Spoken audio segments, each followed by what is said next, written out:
ये एक ताकत है, कुव्वत है। Yes. अब हमने इसको पॉजिटिवली यूज करना है या नेगेटिवली यूज करना है, ये डिपेंड करता है हमारी कैपेसिटी और कैपेबिलिटी के ऊपर। ये बात Yes. क्लियर है? Yes, sir. That's why we are here. क्योंकि नेगेटिव कोई भी फोर्स तो फोर्स होती है ना। फॉर इंस्टेंस आप गन ले लें, आप कोई भी जो है वो आप अपनी एनर्जी ले लें, आप अगर उसको पॉजिटिव डायरेक्शन में लेकर के चलेंगे तो आपके लिए स्ट्रेंथ बन जाएगी। लेकिन अगर आपने उसको सही तरीके से टैकल नहीं किया तो वो आपकी वीकनेस बन जाएगी। तो इसलिए इन दोनों चीजों के दरमियान जो चीज डिसाइड करेगी ना कि ये किस डायरेक्शन में जाएगा, दैट इज यू। Yes. वो आप इसलिए हम इसकी अब कैपेसिटी डेवलप करना चाहेंगे कि हम इनको रोक कैसे सकते हैं। अच्छा, अब सवाल ये है कि कॉन्फ्लिक्ट्स एक्चुअली क्रिएट क्यों होते हैं। अच्छा, उससे पहले अगर तो ये हो जाए तो इसको हम कहते हैं फंक्शनल कॉन्फ्लिक्ट। Yes. अगर इस तरफ चले जाएं तो इसका मतलब होता है डिसफंक्शनल कॉन्फ्लिक्ट। अच्छा, किस किस्म के यूजुअली कॉन्फ्लिक्ट्स या जो इख्तलाफात पैदा हो सकते हैं, किन मामलात में हो जाते हैं? नाइंसाफी। नाइंसाफी। ठीक है, नाइंसाफी। और कोई नेचर क्या होती है? फॉर इंस्टेंस आप अपने जरा रिकॉल करके देखें कि जब आपके इख्तलाफात पैदा हो गए किसी के भी साथ, आपके राइट्स हो सकते हैं, राइट सर्व करने के। ठीक है, राइट सर्व करने के ऊपर इख्तलाफ तो नहीं होता, वो तो आपका एक प्रिंसिपल है, राइट्स ना होगे तो यू वुड जस्ट एजिटेट। तो एजिटेशन की तरफ इख्तलाफ बेसिकली दो पार्टीज में होता है, और वो दोनों पार्टीज बेसिकली इस बात के ऊपर मिनिमम अग्री कर रहे होते हैं कि वो निगोशिएट करेंगे एक दूसरे के साथ, ये बातचीत करेंगे। तो फॉर इंस्टेंस अगर आपको इंसाफ मिल ही रहा है तो आपसे बातचीत तो कर ही नहीं रहे ना, तो वो तो पावर में है, तो आपको ये राइट ही नहीं दे रहे कि आप उनसे बात कर सकें। तो इख्तलाफ बेसिकली वहां पे होता है जब दोनों लोग बेसिकली इक्वल किसी लेवल के ऊपर या वो केडर के ऊपर खड़े। अच्छा, यूजुअली चले मैं आपको हेल्प कर देता हूँ। जब हम बेसिकली कोई भी टास्क परफॉर्म करना चाहते हैं, कोई लेट्स सपोज हम घर ही बनाना चाह रहे हैं या घर में कुछ तब्दीली करना चाह रहे हैं, तो मुख्तलिफ लोग अपनी अपनी राय देते हैं।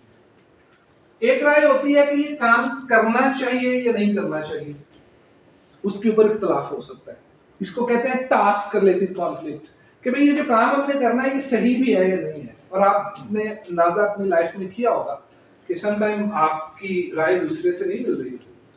इसको कहते हैं कि भाई ये काम ही ठीक है या नहीं है, उसके ऊपर इख्तलाफ हो सकता है।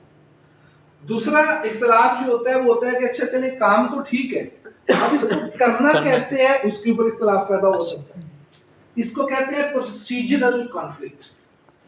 यानी एक हो गया टास्क, काम कैसे करना है, और दूसरा उसका प्रोसीजर क्या है, करना कैसे है। ठीक है, इन दोनों बातों की समझ आ रही है ना? Yes. इनमें फर्क है। एक तीसरे किस्म का भी इख्तलाफ होता है जिसको वैसे में रेड से लिख देते, वो होता है पर्सनैलिटी। के काम भी ये ठीक है कर लेते हैं, जिस तरह से करना है इसके ऊपर भी हम डिस्कस कर लेते हैं, लेकिन इस बंदे के साथ काम नहीं करना। ठीक है। अच्छा, अब इन दोनों में तो अकल और दलील काम आ रही है। जो पर्सनैलिटी है ना जी, कि इस बंदे के साथ काम नहीं करना, इसमें इमोशंस ज्यादा इन्वॉल्व हो जाते हैं। ऊपर अकल काम कर रही है, उसके नीचे इमोशंस इन्वॉल्व हो गए। ये जो दोनों है ये आपको हमेशा नॉलेज की तरफ लेकर के जाएंगे। नॉलेज एक अच्छा आइडिया होता है, एक अच्छा सॉल्यूशन होता है। किसी भी प्रॉब्लम का सॉल्यूशन उसको जब हम कहते हैं तो इल्म होता है, वो नॉलेज होता है। ठीक है। ये जो है असल में डिस्ट्रक्शन की तरफ ले जाएंगे। तो ये बात समझ लें कि ये जो कॉन्फ्लिक्ट है, there are kind of like three main kind of like conflicts.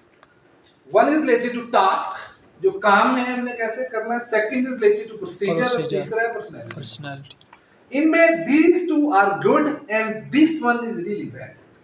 अब as a leader, as a manager, as a person आपने लाइफ में कोशिश ये करनी है कि ये दोनों कंफ्लिक्ट क्रिएट हों। यूजुअली ये भी जरूरी नहीं कि लोग करें, लोग बात नहीं करेंगे, लोग ज्यादा आपने अपना एक्सपीरियंस किया होगा, they would tend to get to the third one. Rate करना शुरू कर देते हैं बंदों के बारे में, उनकी जजमेंट करना शुरू कर देते हैं, उनके बारे में राय देनी शुरू कर देते हैं, अच्छी है बुरी, और अपने जज्बे की बेस पे हम फैसला कर लेते हैं कि ऊपर वाले दोनों के बाढ़ में। ठीक है, उसमें दलील नहीं होती, उसमें नॉलेज क्रिएट नहीं होता। मैं इस टॉपिक को ऐसे डिस्कस नहीं करना चाहता, लेकिन जो नॉलेज है ना, इसकी दो बेसिकली सोर्सेज है, एक डिवाइन सोर्स है और एक साइंस है। डिवाइन में आपका रिलीजन आ जाता है, रिलीजन जिसमें आपके पास फॉर इंस्टेंस जैसे अल्लाह ने आदम से कहा कि बताओ इनको, ये जो सारे इतराज कर रहे हैं कि तुम्हें क्यों बनाया, इनको बताओ। तो आदम ने जब बताना शुरू किया तो उसने सिर्फ ये नहीं कि दरख्तों के नाम बता दिए थे, उसने उन दरख्तों से लेके बीज से लेके उनकी जिन चीजों के ऊपर आज पीएचडीज हो रही है, ये चिया सीड के ऊपर, कभी कलवंजी के ऊपर, कभी किसी चीज के ऊपर, तो आदम एक्चुअली न्यू एवरीथिंग कि वो सारे जो बीज हैं, जो दरख्त हैं, उनकी नेचर क्या है, उनकी कसाफत क्या है, वो किस किस चीज में यूज होंगे। तो फरिश्ते हमें नहीं मान गए थे आदमी को, उसके नॉलेज की बेस के ऊपर मान रहे थे, क्योंकि आज तक दुनिया की हिस्ट्री में जितनी पीएचडी हुई है वो सारी की सारी आदम ने की हुई थी। पीएचडी भी यही होती है ना, सर्च करके साइंस आप चेक करते हैं कि इस बीज में क्या क्या चीजें हैं, ऐसा ही हो रहा होता है। एग्जैक्टली। तो आदम के पास वो नॉलेज पहले से मौजूद था। तो इसलिए दूसरा आता है, एक तो डिवाइन नॉलेज है, एक है साइंस का नॉलेज।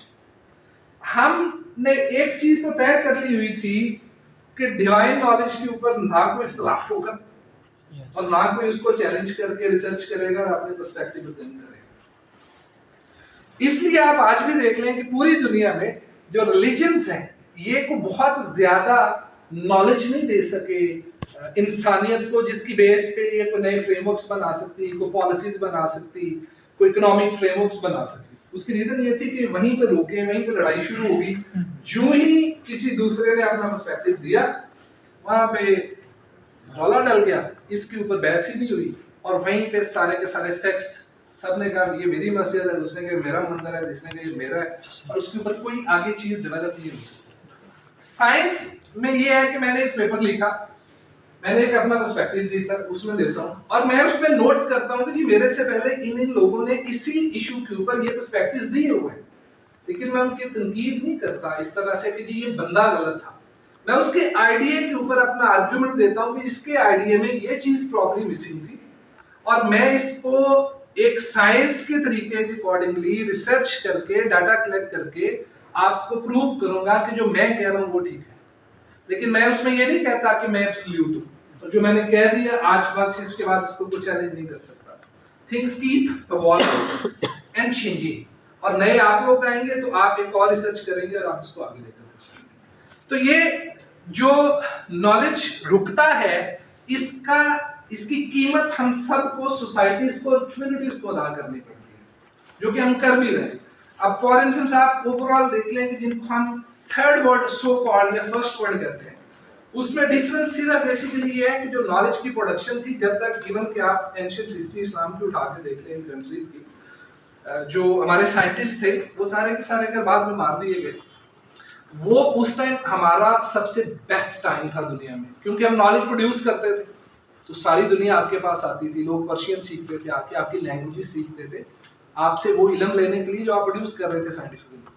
जब वो खत्म हुआ तो फिर जिन्होंने करना शुरू कर दिया, अब हम उनकी किताबें बनवाते हैं, सारा कुछ कर रहे हैं। तो इसकी बड़ी लॉन्ग टर्म इम्प्लीकेशंस हैं, जिसको हम सिंपल एक इख्तलाफ कहते हैं ना, इसको जब हम सही से टैकल नहीं करते और हमें इसकी साइंस का नहीं पता होता, तो हम इसका एक बहुत बड़ा जो एडवांटेज है, जो इस फोर्स का एक बहुत पॉजिटिव एस्पेक्ट है, वो मिस कर देते हैं, क्योंकि हमारे पास नॉलेज को क्रिएट करने के लिए नॉलेज नहीं है।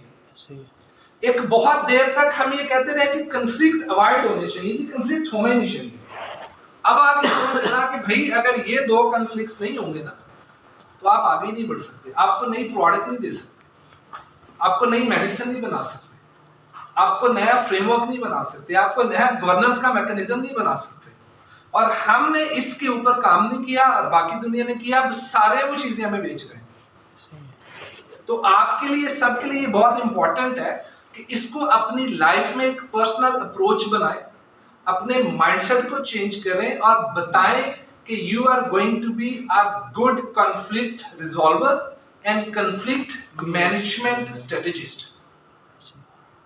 ताकि आप इसको स्ट्रेटेजाइज करके लोगों को आगे भी बताएंगे कि भाई हमने कॉन्फ्लिक्ट को स्ट्रेटेजाइज करके रिसोर्स के तौर पे यूज कैसे करें।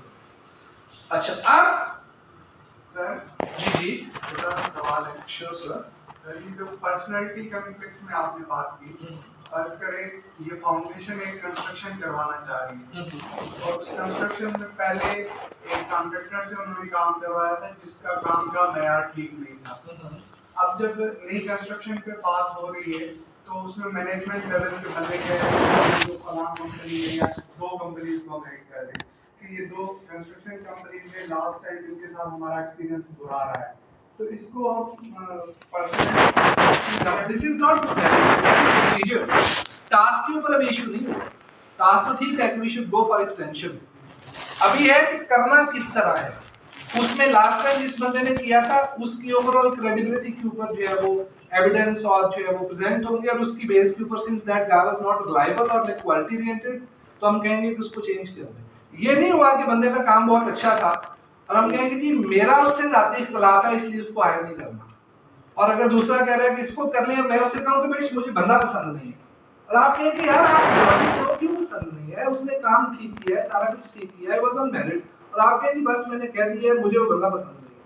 उसकी कई रीजन हो सकती है, उसने आपको सलाम नहीं किया, हो सकता है उसने आपके जो है ओवरऑल कोई इंटरेस्ट को जो है वो फैसिलिटेट नहीं किया। जिस तरह आप पाकिस्तान में अभी भी गवर्नमेंट में हर चीज में देख लें तो वहाँ पे ऊपर वाले दोनों की चीजों के ऊपर जो कोई नहीं रहा होता, who is gonna give the take and that task. Issue ये है कि जिसके साथ you comfortable based on like your personal liking and dislike, और यही सबसे बड़ा प्रॉब्लम है एक्चुअली। जिस जब आप कहते हैं कि मैं प्रोफेशनल हूँ, तो प्रोफेशनलिज्म में एक चीज होती है आपकी प्रोफेशनल ऑनेस्टी। प्रोफेशनल ऑनेस्टी का मतलब होता है कि मैं जब किसी भी चीज के बारे में फैसला कर रहा हूं तो उसको अपनी जाती पसंद और नापसंद की वजह से नहीं कर रहा, बल्कि मैं अपनी उस एंटिटी, उस अदारे, उस कंट्री, उस डिपार्टमेंट के बेस्ट इंटरेस्ट को माइंड में रख के फैसला कर रहा हूं, खा वो बंदा अपेरेंटली मेरा दुश्मन ही क्यों ना। अब देखिए इसका आपको मैं एक एग्जांपल देता हूं। ऑर्गेनाइजेशंस में हम अक्सर कहते हैं यार ये बंदा बहुत अच्छा है, आप उनसे डेफिनेशन पूछना शुरू कर दें, यार ये बंदा इजी गोइंग बहुत है, ये बंदा इख्तिलाफ नहीं करता, ये बंदा चैलेंज नहीं करता, ये बंदा तनकीद नहीं करता, उसकी बेस पे ये बंदा बड़ा धीमा है, ये बंदा कुछ नहीं करता। मैंने तो कहता हूं फिर कोई बहस हायर करना, क्योंकि ऑर्गेनाइजेशंस में अगर इस तरह के लोग आएंगे जो कुछ नहीं करते ना, एक्चुअली वो डिजास्टर करते हैं। लेकिन हमारी टेंडेंसी क्या है, हम इख्तिलाफ बर्दाश्त नहीं करते। आपको मैं एक छोटी एग्जांपल देता हूं। लोग अक्सर फोटो डाल देते हैं फेसबुक के ऊपर and then what actually they expect, people would be speaking positive, you looking cool, you looking calm, ऐसे ही है। 3 कमेंट आ जाए ना कि लुकिंग अगली, तो आपकी हिम्मत जवाब दे देती है, आप या बंदा ब्लॉक कर देंगे या फोटो डाउन कर देंगे। ऐसे ही हो रहा होता है। इसका मतलब है कि हमारी जो नेचुरल टेंडेंसी है ना, जो हम डेवलप हुए हुए सिस्टम में, उसमें हम अप्रेजल को पसंद करते हैं, इख्तिलाफ को पसंद नहीं करते, वो नुकसानदेह क्यों ना हो। जी जी बेशक। देखिए नबी पाक सल्लल्लाहु अलैहि वसल्लम ने कुछ छोटी बात नहीं की थी। उन्होंने कहा कि जो बंदा तुम्हारे सामने खुशामद करे ना, उसे यह भी नहीं कहा मुंह फेर लो, उसे यह भी नहीं कहा कि उससे दूरी इख्तियार कर लो। नबी पाक सल्लल्लाहु अलैहि वसल्लम से इतनी एक्सट्रीम चीज की तवक्को नहीं, उन्होंने कहा उसके मुंह पे थूक दो। इतना शदीद रद्द अमल उस बंदे को शैतान की तरह आपसे दूर कर देगा।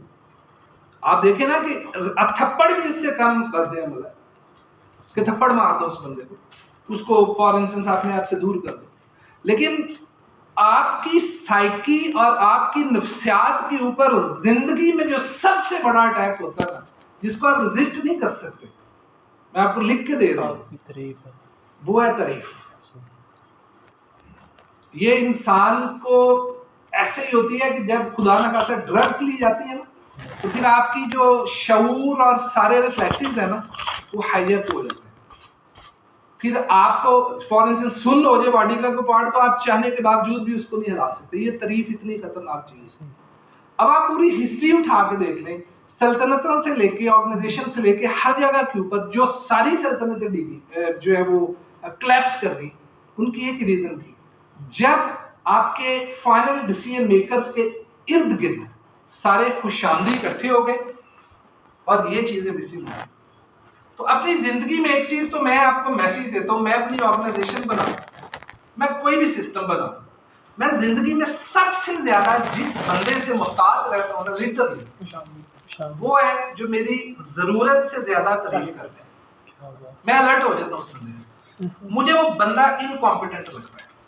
मैं हो सकता है बायस्ड हूं अपने इस नजरिए में, आप इसमें भी मेरे साथ इख्तलाफ कर सकते हैं, लेकिन मैंने अपनी लाइफ में ये सीखा है कि जो बंदे कॉम्पिटेंट होते हैं ना, वो बेजा बढ़ बढ़ के तारीफ किसी की पर्सनैलिटी की नहीं कर रहे होते। हाँ, they do praise ideas and everything, but with a very balanced approach. और आप लेट्स सपोज इसका सेकंड रुख ये है कि अगर आपके साथ कोई भी बंदा हो, वो दोस्त हो या वो दूसरा हो, अगर आप नोट करें 3 महीनों में इसने आपके ऊपर कोई तनकीद की, अगर नहीं की ना, get rid of that guy, बर्बा देगा आपको। अब आप देखें मल्टीनेशनल्स को अक्सर कहता हूं, मल्टीनेशनल यहां पे आती है, होम ग्राउंड का एडवांटेज होता है। फॉर इंस्टेंस वर्ल्ड कप हो रहा है इंडिया में, उसको एडवांटेज है, वेदर का एडवांटेज है, क्राउड का एडवांटेज है, उनको पिचेस का पता है, हर चीज का पता है, and they are like playing good, वो बेनिफिट लेते हैं।